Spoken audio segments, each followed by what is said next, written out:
Hey, this is Abackyard Soul here. This is a tree I bought, and the graft died, but the rootstock stayed alive. It's supposed to be an Italian plum, so I was pleasantly surprised to see that I had plums on it this year.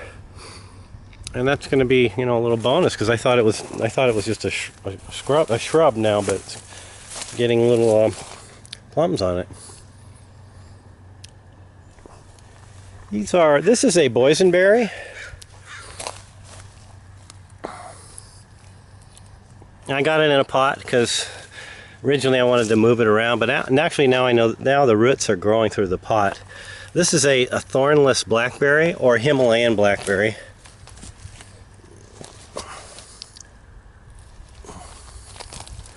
Here's another Himalayan Blackberry here. And I need to stake it up or wire it up. And here's another Boysenberry. And I got these at the Gardenmeister on 160th in South Hill. And I still have them. They're still alive and they're producing. This is working out pretty good for me. I'm putting the dog poop in here and the cat poop. And it's working out pretty good. So handy. And then I have a strawberry patch here, and I think I'm going to move these in pots because they do better when they're in pots. For some reason the slugs don't get them as much. And these are I think these aren't hybrid, these are just common strawberries because they don't get very big. I seem to get a lot of smaller ones on these plants. But I need to put them in pots like I have with those over there, because the slugs don't get them as much when they're in pots. And then I bought these. One of them I got at the Kruger. The other two I think I got it at a big box store. Tomatoes, and bought them as starters, and they're coming along pretty good. I mixed them with 1 part dirt or 1 part coir, which I still have some here, this coir, and then I mix the 3 parts dirt. And then I have this Bing cherry, which is coming along nicely. These won't be ready until around the middle of July, probably early July. But I'm actually starting to get cherries off my Rainier cherry tree, which is quite nice. These are good. They don't fall off like the Bings fall off more than these. So I seem to end up getting a decent harvest with my cherries. And then the raspberries, they're just coming up.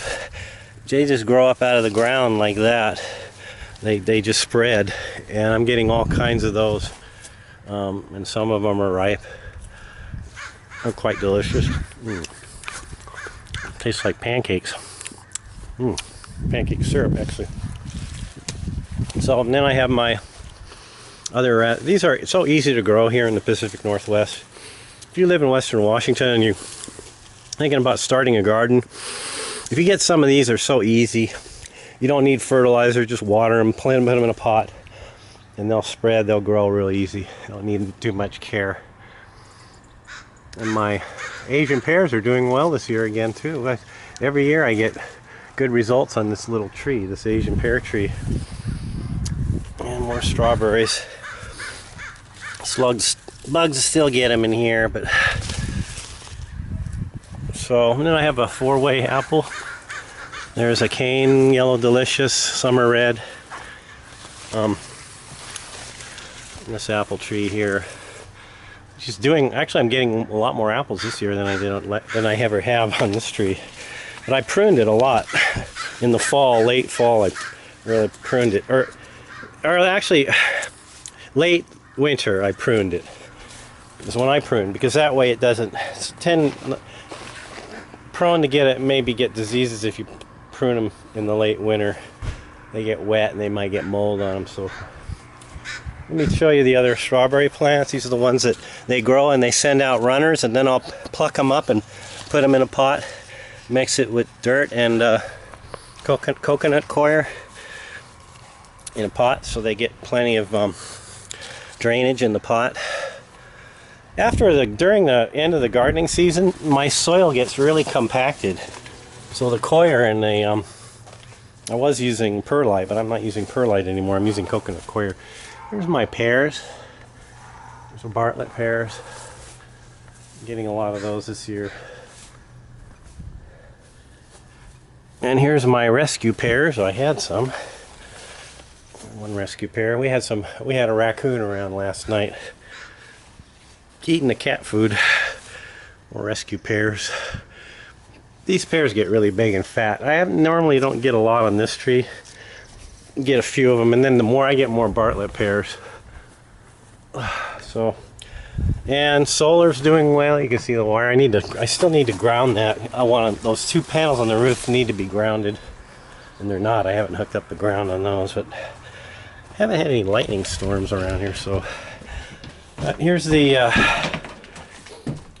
my fly and spider haven here, which they really like. So I bought this spray bottle, and I missed the worm bins.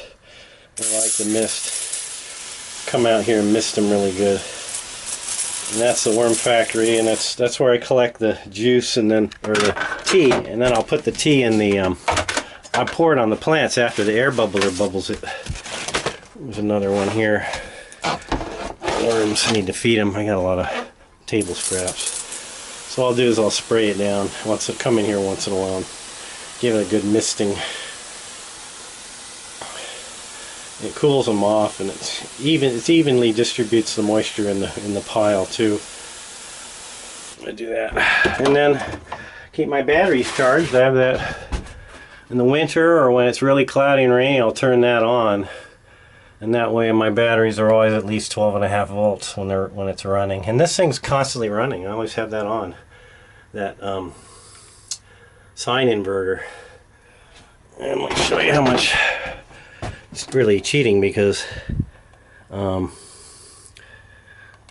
this is supposedly how much money it's saved me so far. But because I use that, it's really hard to tell how much money it's saving me. I need to get another one of the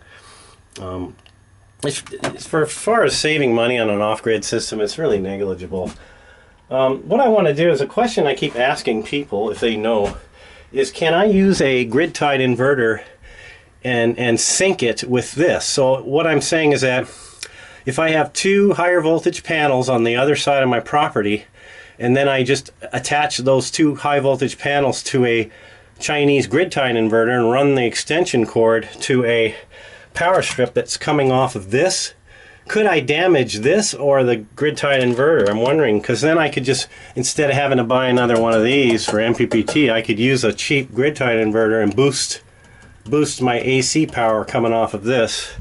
But I don't know, people don't seem to be able to answer that. They're all using them for a grid tie, which is tying to their power company power, which is illegal here unless you have a permit or you have it signed off from the power company to do that. So a little bit of, but they're cheap. You can get the grid tied inverters for a couple $100 for a 500 watt, for good power, extra power, which was what I need early morning and late afternoon. I get sun, but during the middle of the day I don't because of how many trees I have on this lot here. So anyhow, signing off.